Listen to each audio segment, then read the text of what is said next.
अस्सलाम वालेकुम पखैर dear students and गुलनुमा शुमानो। मैं हूँ जाहिदुल्लाह साफ़ी, केमिस्ट्री टीचर। आज हम डिस्कस करेंगे बहुत ही अहम एंड बेसिक चीज़ है Avogadro number and calculations of number of particles. ये क्यों ज़रूरी है, हम क्यों पढ़ते हैं?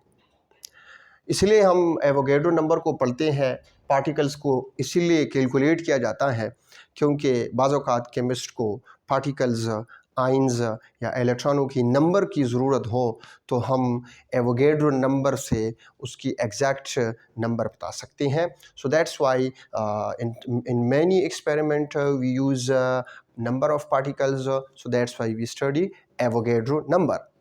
तो एवोगैड्रो नंबर जो है इसके दो डेफिनेशन है। नंबर फर्स्ट डेफिनेशन ये बहुत आसान है, the number of particles. Number of particles से मुराद एटम्स, मॉलिक्यूल्स और ions present in one mole of substance is called Avogadro number. एक मोल सब्सटेंस के अंदर जितने पार्टिकल्स होंगे उसको क्या कहते हैं? उसे कहते हैं नंबर, उसे कहते हैं Avogadro number. It is a fixed value. आपके पास एक मोल सब्सटेंस है तो इसके अंदर इतने पार्टिकल्स मौजूद होते हैं। अगर एक मोल एटम हो तो इतने एटम मौजूद होंगे। अगर एक मोल मॉलिक्यूल्स हो तो इतने मॉलिक्यूल्स मौजूद होंगे। और अगर एक मोल आयनिक कंपाउंड हो तो इतने आइंस मौजूद है। एवोगैड्रो नंबर जो है ये एक नंबर है। जिस तरह आम जो मार्केट में हम चीज़ों को ख़रीदते हैं तो बाज़ आइटमों की तादाद के लिए हम एक कन्वेंशनल नंबर यूज़ करते हैं। मिसाल के तौर पर 12 चीज़ों की आइटम को हम एक दर्जन बोलते हैं।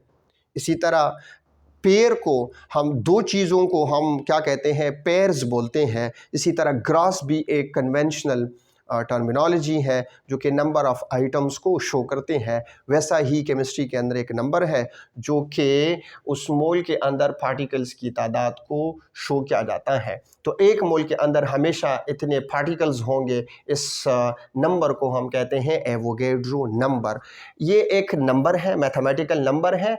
और एवोगैड्रो इस वजह से बोलते हैं क्योंकि एक इटालियन साइंटिस्ट अमीडो एवोगैड्रो ने सबसे पहले इसको फार्मूलेट किया है, इसको प्रेजेंट किया है। इस वजह से इसे एवोगैड्रो नंबर बोलते हैं। इसका दूसरा डेफिनेशन मैं यूँ बताता हूँ कि number of elementary particles present in 12 gram of carbon 12 gram carbon ये एक मोल के बराबर है। उसके अंदर जितने पार्टिकल्स होंगे उस एलिमेंट्री पार्टिकल्स को हम एवोगैड्रो नंबर कहते हैं। तो आइए देखते हैं। नंबर फर्स्ट मैं कहता हूँ कि मेरे पास एक मोल हाइड्रोजन है, ठीक है। एक मोल हाइड्रोजन ये बराबर है 1 ग्राम के। और इस 1 ग्राम में पार्टिकल्स की तादाद है 6.023 इंटू 10⁻23 हाइड्रोजन एटम्स। याद रखो कुछ बुक्स में 6.022 भी लिखा है लेकिन मोस्ट अप्रोप्रिएट एंड अथेंटिक 6.023 है, ठीक है।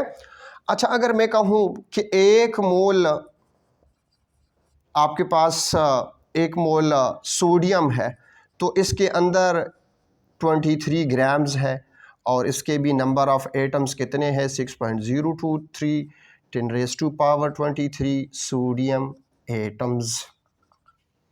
अगर मैं कहूँ कि 1 मोल वाटर जो है ये 18 ग्राम के बराबर है और ये भी 6.023 इंटू 10⁻23 वाटर मॉलिक्यूल्स होंगे। Remember that it has 6.023 10⁻23 water molecules. अब मैं अगर कहूँ कि ये मेरे पास एक बीकर है, ठीक है, और इस बीकर के अंदर मेरे पास एक मोल वाटर मॉलिक्यूल पड़ा है, ठीक है। तो आपको पता है कि water is a try atomic molecule. It is composed of 2 hydrogen and 1 oxygen. इसका स्ट्रक्चर आपको पता है नॉन लीनियर है या वी शेप्ड स्ट्रक्चर है। मेरे पास इस बीकर के अंदर 18 ग्राम वाटर है। तो मैं कहता हूँ कि मेरे पास इस बीकर में पड़े हुई मॉलिक्यूल्स की तादाद क्या है, इट इज़ 1 एवोगैड्रो। 1 इन ए का मतलब है, याद रखो एवोगैड्रो नंबर को हम शो करते हैं by capital N and capital A. इन से मुराद नंबर है, एंड ऐसे है एवोगैड्रो नंबर, सो इसको इन ए से रिप्रेजेंट किया जाता है।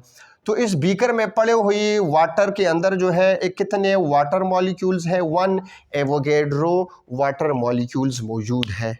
अगर मैं इस वाटर मॉलिक्यूल को ब्रेक करना चाहूँ तो ये 2 हाइड्रोजन एटमों में और 1 ऑक्सीजन एटम में कन्वर्ट हो जाएगा, यानी 2 हाइड्रोजन होंगे, ठीक है, और 1 ऑक्सीजन में कन्वर्ट होगा। तो अगर मैं एक मॉलिक्यूल को तोड़ता हूँ तो ये मुझे 2 एटम्स देते हैं हाइड्रोजन के और 1 एटम देता है ऑक्सीजन का। तो मैं ऐसा भी कह सकता हूँ कि 1 मोल वाटर के अंदर इतने एवोगैड्रो पार्टिकल हाइड्रोजन मॉलिक्यूल है, लेकिन इसके अंदर 1 एवोगैड्रो नंबर ऑफ हाइड्रोजन है और 1 एवोगैड्रो नंबर ऑफ ऑक्सीजन भी मौजूद है। तो मोस्ट ऑफ द टाइम जो है आप कंफ्यूज रहते हैं कि वाटर मॉलिक्यूल तो 1 मोल वाटर के अंदर कैसे 2 मोल हाइड्रोजन हो सकती है, ये 2 है, 2 मोल कैसे हो सकती है, क्योंकि वाटर हम यहाँ पर जब वाटर मॉलिक्यूल का एवोगैड्रो आप देखें ना, वाटर मॉलिक्यूल तो 3 एटमों से बना है। तो यहाँ we are talking about not the atom, we are talking about the water molecule जो कि 3 एटमों से बना है। और जब आप इसको ब्रेक करेंगे तो जाहिर ही बात है 2 हाइड्रोजन और 1 ऑक्सीजन में डिवाइड होगा। तो मैं ये भी कह सकता हूँ कि 1 मोल वाटर मॉलिक्यूल के अंदर 2 मोल हाइड्रोजन एटम है और 1 मोल ऑक्सीजन एटम है, ठीक है। ये बहुत ज़्यादा बेसिक चीज़ है जो आपको बड़ा हेल्प देगा। तो मैं ऐसा भी कह सकता हूँ कि 1 मोल वाटर जो है ये 18 ग्राम के बराबर है और इसके अंदर क्या है वो 6.023 इंटू 10⁻⁻23 हाइड्रोजन के एटम्स है और 6.023 इंटू 10⁻⁻23 ऑक्सीजन। अच्छा, ये 2 हाइड्रोजन है तो मैं यहाँ पर 2 से मल्टीप्लाई करूँगा तो ऑक्सीजन एटम्स है, या मैं इसको ऐसा भी लिख सकता हूँ कि 2 एवोगैड्रो हाइड्रोजन और इसमें 1 एवोगैड्रो ऑक्सीजन मौजूद है। ये बहुत ज़्यादा बेसिक चीज़ है जो अक्सर स्टूडेंट कन्फ्यूज़ रहते हैं कि एक वाटर मॉलिक्यूल में 2 मोल कैसे आ गई या 2 एवोगैड्रो पार्टिकल कैसे आ गई। अच्छा, अगर मेरे पास हो 1 मोल सोडियम क्लोराइड हो, सोडियम क्लोराइड एक आयनिक कंपाउंड है, तो 1 मोल सोडियम क्लोराइड मेरे पास अगर हो तो 1 मोल सोडियम क्लोराइड जो है ये 1 मोल सोडियम क्लोराइड इट इज़ 58.5 ग्राम इसका वज़न है और ये 6.023 इंटू 10⁻⁻23 आयंस इसके अंदर मौजूद है। क्योंकि सोडियम क्लोराइड एक आयनिक कंपाउंड है, it is composed of sodium ion and chloride ion, तो लिहाजा हम यहाँ पर लफ्ज़ आयंस यूज़ करेंगे, एटम्स और मॉलिक्यूल नहीं यूज़ कर सकते क्योंकि ये आयनिक सब्सटेंस है। अच्छा, remember that 1 mole sodium chloride पे गौर कर दो, ये एक सोडियम और एक क्लोरीन से बना है। वही बात है कि मेरे पास इस बीकर में क्या मौजूद हो, इस बीकर में मेरे पास अगर 1 मोल सोडियम क्लोराइड हो तो ये किस फॉर्म में होगा, ये तो 2 आयन से बना है, ये आयंस बॉन्डेड नहीं है, याद रखो ये आयंस मैंने वैसे बॉन्डेड फॉर्म में रखा, ये आयनिक कंपाउंड है, ये इलेक्ट्रोस्टैटिक फोर्स ऑफ अट्रैक्शन है, it's not a bond form by the overlapping. तो मैं वैसे शो करता हूँ कि इस 1 मोल सोडियम क्लोराइड में क्या है, NaCl है, तो इसमें जब आप इसको डिकम्पोज करेंगे तो इसमें 1 मोल सोडियम आयन होगा और 1 मोल क्या होगा, क्लोराइड आयन होगा। अगर मैं आपसे कहूँ कि 1 मोल सोडियम क्लोराइड 1 मोल NaCl जो है ये बराबर है, इसके अंदर 1 मोल सोडियम आयन है तो 1 मोल इसके अंदर क्लोराइड आयन भी है। मैं इसको ऐसा भी लिख सकता हूँ कि जब 1 मोल हो तो 1 मोल सोडियम आयन्स होंगे, और जब 1 मोल क्लोराइड आयन हो तो मैं कह लेता हूँ कि ये 1 एवोगैड्रो क्लोराइड पार्टिकल्स मौजूद है।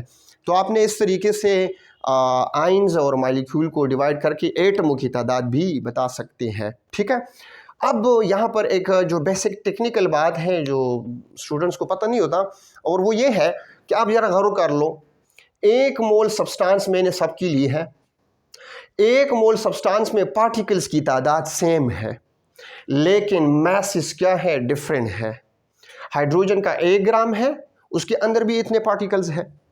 सोडियम के 1 मोल में भी इतने पार्टिकल है, 1 मोल वाटर के इतने अंदर भी इतने पार्टिकल है, लेकिन मैसेस क्या है, मैसेस मुख्तलिफ है। 1 ग्राम है, 23 ग्राम है एंड 18 ग्राम है। उसकी वजह क्या है? उसकी वजह यह है कि 1 मोल हाइड्रोजन ये 1 ग्राम के बराबर है, क्योंकि हाइड्रोजन का एटम क्या है, लाइटर है, उसका एक एटम का वजन जो है क्या है, 1 है। 1 मोल सोडियम क्लोराइड के अंदर 23 प्रोटॉन है, 23 प्रोटॉन और न्यूट्रॉन है, यानी ये क्या है, इसका 23 मास है एक एटम का, तो इसका 1 मोल भी 23 ग्राम होगा। सिमिलरली वाटर भी 18 ग्राम होगा। तो यहाँ एक स्टेटमेंट में लिखता हूँ, और वो ये है, नोट कीजिएगा, नोट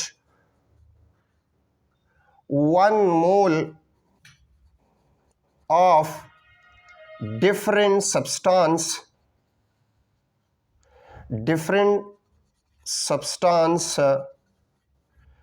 contain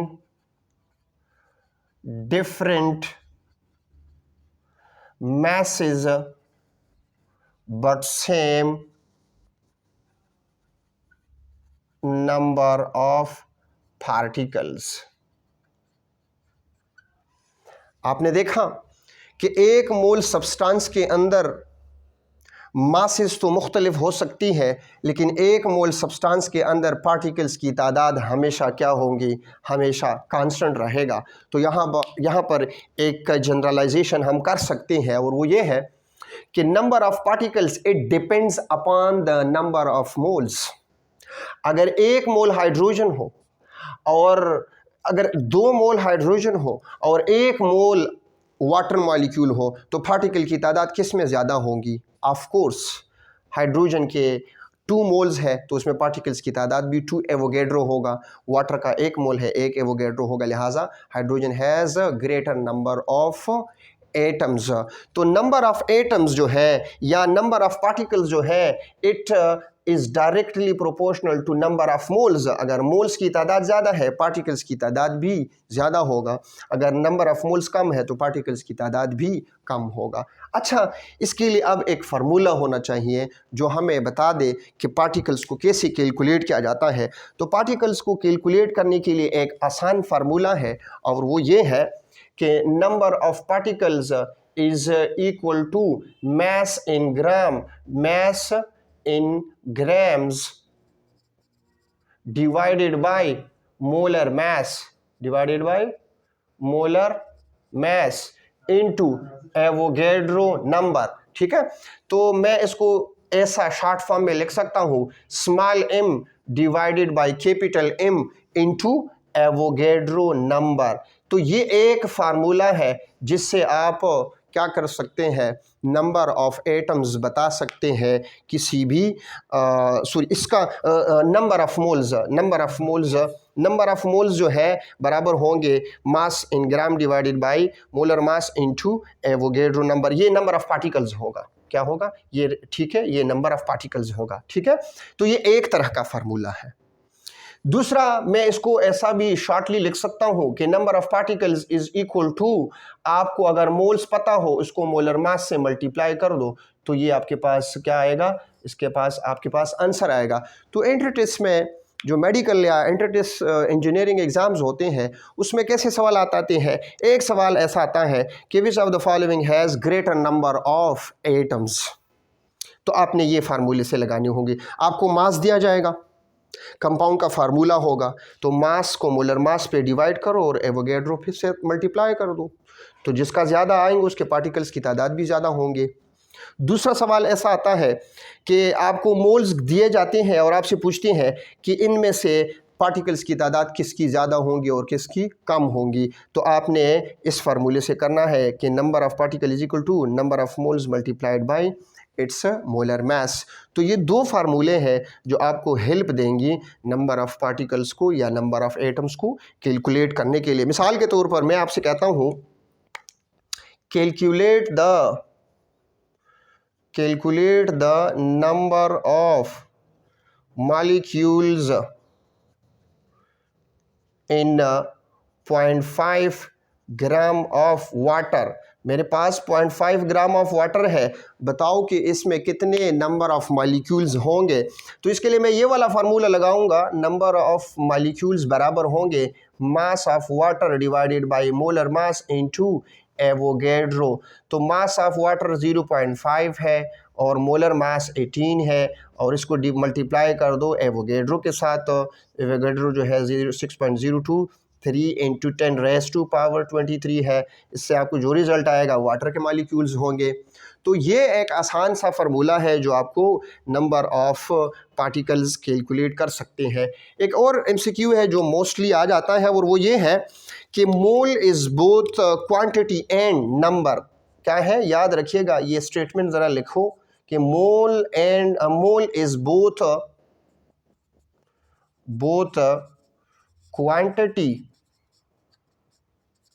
एंड नंबर। ये नंबर भी है और क्वांटिटी भी है। यहाँ देखो, मोल आपको क्वांटिटी भी बताता है ग्राम में और आपको पार्टिकल्स की तादाद भी बताता है।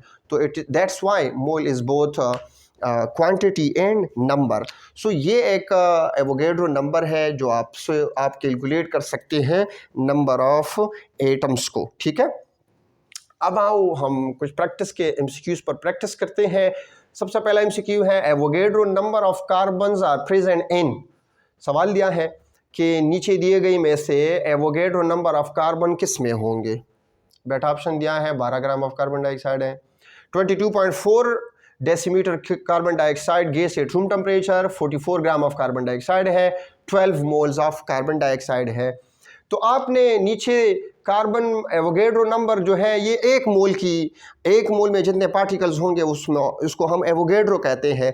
तो नीचे आप डिफाइन कर लो कि 1 मोल कौन सा सब्सटेंस है। 12 ग्राम ऑफ कार्बन डाइऑक्साइड ये 1 मोल नहीं है। दूसरा 22.4 gram carbon dioxide at room temperature, confusing term है, देखिएगा ये रूम टेम्परेचर दिया है। मैंने आपको बताया था कि रूम टेम्परेचर पर वॉल्यूम 24 होता है, 22 नहीं होता, लिहाजा आपने ध्यान रखना है कि ये आरटीपी है या एसटीपी है। तो ये भी ठीक नहीं है। नंबर सी देखो, 44 ग्राम of carbon dioxide. Carbon dioxide जो है, carbon dioxide 1 mole carbon dioxide जो है ये 44 ग्राम कार्बन डाइऑक्साइड के बराबर है, जिसके अंदर 6.023 into 10 raise to power 23 carbon dioxide molecules होंगे। तो 1 मोल है, लिहाजा तो इसके अंदर 1 एवोगैड्रो पार्टिकल्स होंगे। ये आपका ठीक ऑप्शन हुआ। सेकंड एमसीक्यू है जो कि नम्स में आया है, national university of medical sciences के एंट्री टेस्ट में आया है कि how many carbon atoms has a young man given to his bride if the engagement ring contains 0.5 carat diamond. ये सवाल ज़रा घुमा फिरा के दिया है, सिंपल मकसद है कार्बन एटम्स कैलकुलेट करना, लेकिन थोड़ा घुमा फिरा के दिया है, अट्रैक्शन डाली है, यंग मैन और ब्राइड है, दुल्हन है।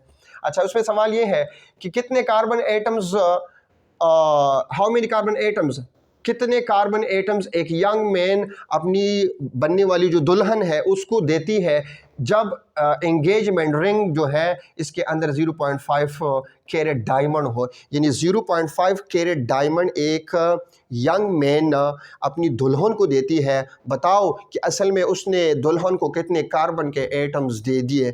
तो ये कार्बन एटम्स की बात आ गई तो आपने इसको फार्मूले से कैलकुलेट करना है और वो फार्मूला आपके पास ये है कि mass in gram divided by molar mass into Avogadro number. तो सबसे पहले आपने क्या करना है, आपको हिंट दिया है कि 1 कैरेट बराबर है 200 mg, 200 मिलीग्राम के बराबर है। मुझे कैरेट में वज़न दिया है। यहाँ पर आपको पहले भी मैंने बताया था कि जब भी आप मास लेंगे तो आप ग्राम में लेंगे, ये तो ग्राम में नहीं, ये कैरेट में है। तो सबसे पहले आपको इसको कैरेट को ग्राम में कन्वर्ट करना होगा। तो 1 carat is equal to 200 mg। तो 0.5 कैरेट कितने के बराबर होगा, 0.5 इंटू 200, तो ये आएगा 100 मिलीग्राम। अब मिलीग्राम को मैं ग्राम में कन्वर्ट करता हूँ तो 10⁻³ ग्राम से मल्टीप्लाई करूँगा, तो ये आएगा 0.1 ग्राम। अब सवाल आसान हो गया, 0.1 ग्राम जो है ये 0.5 कैरेट कितने के बराबर है, 0.1 ग्राम के। तो ग्राम है ना, 0.1 ग्राम ऊपर लिखो, मोलर मास ऑफ कार्बन 12 है, एवोगैड्रो से मल्टीप्लाई करो तो आपके पास रिजल्ट आया 5.02 इंटू 10⁻23 कार्बन के एटम्स असल में यंग मैन ने अपने दुल्हन को दे दिए। अच्छा, सेकंड लास्ट MCQ है, 98 gram of sulphuric acid contain number of moles of ion. कितने number of moles of ion होंगे, 1 मोल ऑफ आयन होंगे, 2 मोल ऑफ आयन्स होंगे, 3 मोल्स ऑफ आयन होंगे या 4 मोल्स ऑफ आयन्स होंगे। ये आ जाइएगा यहाँ पे देखिएगा, मैंने अभी आपको समझाया कि 1 मोल सोडियम क्लोराइड जो है अगर आपको कोई दिया जाए तो ये असल में बराबर है 1 मोल सोडियम आयन्स के अंदर है, इसके अंदर 1 मोल सोडियम आयन्स है, तो ये 1 एवोगैड्रो सोडियम आयन, यहाँ पर 1 mole one Avogadro chloride ion है। सल्फ्यूरिक एसिड भी एक आयनिक कंपाउंड है, क्योंकि ये आयोनाइजेबल है। देखिएगा, जब मैं सल्फ्यूरिक एसिड को H2SO4 का 1 मोल लूँ तो इसके अंदर क्या है, वो 1 मोल के अंदर जो है कितने मोल्स हाइड्रोजन है, तो ये आयोनाइज हो जाता है 2 moles of proton and 1 mole of sulphate ion है। अब देखिएगा 1 मोल ये बना और 1 मोल ये बना, तो 2 मोल ये बना, 2 मोल हाइड्रोजन प्रोटॉन बन गए और 1 मोल सल्फेट आयन बना, तो 2 + 1 टोटल कितना हुआ, टोटल जो है 3 हुआ। लिहाजा सल्फ्यूरिक एसिड असल में 1 मोल के अंदर 2 + 1 यानी 3 मोल आयन्स मौजूद है टोटल। तो जस्ट मोल्स पूछा था, हमने करेक्ट किया। अच्छा, एक और MCQ है, द लास्ट MCQ है, एवोगैड्रो नंबर रिप्रेजेंट किस चीज़ को रिप्रेजेंट करता है, एवोगैड्रो नंबर रिप्रेजेंट मोल को रिप्रेजेंट करता है। तो अब नीचे में देखिएगा कौन 1 मोल है, तो अगर 1 मोल है तो वो एवोगैड्रो नंबर को रिप्रेजेंट करेगा, आसान सी बात है। एटम्स इन 1 ग्राम हीलियम, ये गलत है, 1 ग्राम हीलियम जो है ये 1 मोल के बराबर नहीं है, 2 ग्राम हीलियम 1 मोल के बराबर है, लिहाजा ये ठीक नहीं है।